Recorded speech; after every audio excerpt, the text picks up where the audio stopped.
Assalamualaikum warahmatullahi wabarakatuh. Kali ini kita akan membahas tentang surat Tabat atau nama lain adalah Al-Lahab dari tafsir Al-Misbah. Surat Tabat. Nama lain adalah surat Al-Lahab. Al-Biqai menegaskan bahwa tujuan utama surah ini adalah memastikan kerugian sang kafir walaupun dia adalah orang yang paling dekat hubungan kekerabatannya kepada manusia yang paling beruntung yaitu Nabi Muhammad SAW. Jumlah surat ada 5. Dikisahkan bahwa Nabi Muhammad SAW mendatangi perkampungan yang didiami para kerabat terdekat. Beliau memanggil sanak saudaranya untuk berkumpul di Bukit Sofa. Di sana Nabi Muhammad alaihissalam pun mengabari Abu Lahab untuk ikut serta. Menurut beliau, dia masih termasuk keluarga dekat. Apalagi Nabi alaihissalam menyadari bahwa ajaran yang diterimanya harus disampaikan. Menerima atau menolak itu perkara lain. Setelah berkumpul di kaki Bukit Sofa, beliau membuka pertemuan dan berbicara di hadapan hadirin, menerangkan tentang adanya ancaman di hari kelak jika tidak mengikuti tuntunan Allah. Mendengar hal itu, Abu Lahab berseru sehingga mengejutkan para hadirin. "Celakalah kamu, wahai Muhammad, apakah hanya untuk ini saja kamu mengumpulkan kami semua?" teriaknya. Abu Lahab kemudian mengambil batu lalu melempar ke arah Nabi Muhammad SAW sambil mengucap makian dan harapannya. Maka turunlah ayat ini. Peristiwa ini diperkirakan terjadi pada tahun keempat setelah kenabian. Ada juga yang meriwayatkan bahwa suatu ketika Abu Lahab datang dan bertanya kepada Nabi tentang apa yang akan diperolehnya jika dia memeluk Islam. Nabi menjawab, "Seperti apa yang diperoleh kaum muslimin." Lalu murkanlah Abu Lahab. Sementara itu Nabi diam sejenak karena suasana menjadi gaduh. Dengan muka merah padam, Abu Lahab melanjutkan, "Sama sekali belum pernah aku melihat orang yang datang pada keturunan orang tuanya dan kaumnya yang lebih keji daripada apa yang engkau tunjukkan itu." Pada saat itu, turunlah wahyu kepada Nabi Muhammad SAW yang berbunyi, "Celakalah kedua tangan Abu Lahab dan sangat celakanya." Quran Surat Al-Lahab.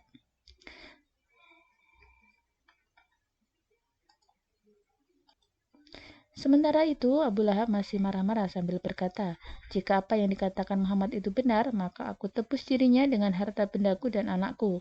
Kemudian Allah Subhanahu wa taala menurunkan wahyunya kepada Nabi bahwa tidaklah berguna darinya Abu Lahab, harta bendanya dan segala usahanya. Quran Surat Al-Lahab ayat 2.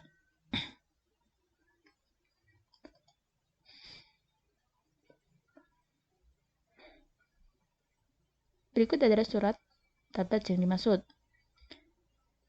Tabat yada Abi Lahabi wa tab adalah surat pertama, binasalah kedua tangan Abu Lahab dan telah binasa. Ma aghna anhu maluhu wa ma kasab.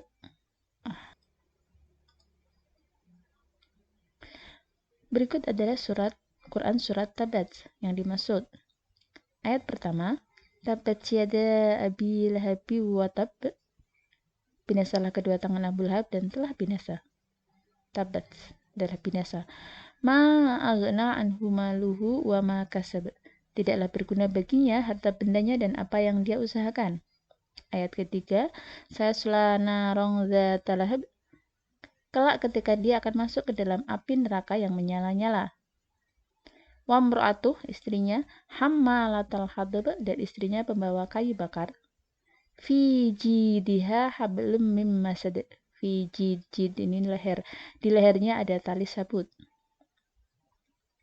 Hubungan surat ini dengan surat sebelumnya yaitu surat An-Nasr adalah jika surat An-Nasr menerangkan tentang kepastian akan kemenangan dan berbondong-bondongnya masyarakat dalam memeluk Islam, surat ini menerangkan tentang salah satu orang yang paling menentang Rasulullah dan ajaran Islam dan akhir kesudahan atau vonis terhadap Abu Lahab. Binasalah kedua tangan, yakni seluruh totalitas Abu Lahab, dan sekali lagi dia telah binasa. Tidaklah berguna baginya harta dan bendanya yang banyak dan selalu dia simpan dan enggan menyedekahkannya, dan apa yang dia usahakan selain harta benda serta seperti anak, kerabat, teman dekat, kedudukan sosial, dan lain-lain. Mari kita bahas tentang ayat pertama itu, Tabat yada Abi Lahabi wa tab. Tabat bermakna permohonan dari pembaca kepada Tuhan, dan Tabat adalah pengabulan Allah atas permohonan tersebut. Yada, tabat yada, yada artinya adalah kedua tangan. Di sini bukan arti hakiki, tapi makna majazi, yaitu totalitas atau segala sesuatu yang dia kuasai. Abu Lahab adalah gelar dari Abdul Uzza ibnu Abdul Muthalib, paman Nabi Muhammad SAW. Lahab berarti kobaran api yang menyala. Gelar Abu Lahab sudah diterima sejak zaman jahiliyah karena kegagahan dan kecemerlangan wajahnya. Jadi selain bermakna kobaran api juga wajahnya itu keturunan Nabi dan kerabatnya sekeluarganya itu memang mempunyai wajah yang cemerlang. Apabila Al-Quran menunjuk seseorang dalam salah satu kisahnya dengan nama asli, itu mengisyaratkan hal serupa tidak akan terulang lagi. Tetapi bila menyebut gelar seperti hanya Fir'aun, kasus serupa dapat terulang kapan saja dan di mana saja. Ini berarti Abu Lahab baru yang menentang ajaran Islam dan melecehkan Nabi Muhammad SAW dapat saja muncul di tempat dan waktu lain. Ada juga yang berpendapat bahwa gelar tersebut mengisyaratkan bahwa dia akan terbakar di neraka jahanam yang apinya berkobar-kobar. Ayat kedua berbunyi, Ma agna anhu maluhu wa ma kasab. Diriwayatkan Abu Lahab meninggal karena penyakit lepra pada tahun kedua Hijriah setelah perang Badar. Teman-temannya takut tertular sehingga mereka enggan menguburkannya. Tetapi setelah 3 hari mereka terpaksa menguburkannya dengan tongkat panjang untuk mendorong jasadnya masuk ke lubang kubur. Mereka kemudian melempari dengan batu dan tanah untuk mengubur. Walaupun yang dimaksud di sini adalah tidak bergunanya harta dan usahanya di masa datang, dan untuk mengisyaratkan kepastian manfaat itu, seakan-akan ia telah terbukti dan terlaksana dalam kenyataan. Al-Quran seringkali menggunakan kata dalam bentuk lampau, padahal peristiwanya belum terjadi, untuk tujuan memastikan. Karena tadi ya, ayat ini turun di tahun keempat Hijriah, di situ juga ada Abu Lahab di situ, Abu Lahab masih hidup. Tapi ayat ini sudah turun dan menceritakan akhir kesudahannya. Dan memang itu sudah terbukti. Sayasla narun dzatal hab wa imra'atu hammalatal hadab fi jidha hablum min masad. Ini adalah ayat ketiga sampai dengan ayat ke-5. Setelah ayat lalu menegaskan kebinasaan Abu Lahab yang terbukti di dunia ini, ayat di atas melukiskan kebinasaan di akhirat kelak. Allah berfirman, kelak di hari kemudian dia akan masuk ke dalam api yang menyala-nyala yang tidak pernah padam, dan istrinya ikut juga terbakar. Ironisnya adalah bahwa istrinya sendiri yang menjadi pembawa kayu bakar untuk mengobarkan api neraka yang membakar sang suami. Dia tampil dengan sangat hina karena ketika itu di lehernya ada tali dari sabut dan bukan kalung berlian atau perhiasan yang menggambarkan kemuliaan. Wa imra'atu hammalatal hatab. Istri Abu Lahab bernama Arwa, digelari juga dengan Ummu Jamil. Dalam ayat ini nama gelarnya tidak disebut karena ayat di atas lebih bermaksud menggambarkan siksa dan kebinasaan yang dialami Abu Lahab. Ini adalah ayat keempat. Hammalatal hatab. Mamru'atuh ini adalah istrinya, kata yang menggambarkan istrinya, wa dan mamru'atuhu. Hu ini menunjukkan kepada Abu Lahab, istri Abu Lahab, Arwa. Sedangkan potongan ayat selanjutnya hammalatal hatab, pembawa kayu bakar. Ada juga yang mengartikan bahwa fitnah atau isu yang bertujuan melecehkan dan menghina Nabi Muhammad SAW serta memecah belah kaum muslimin.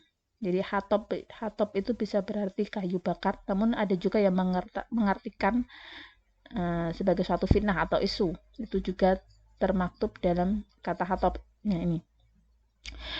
Fitnah juga disebut dengan hatab atau kayu karena kayu adalah bahan bakar yang dapat menyulut api.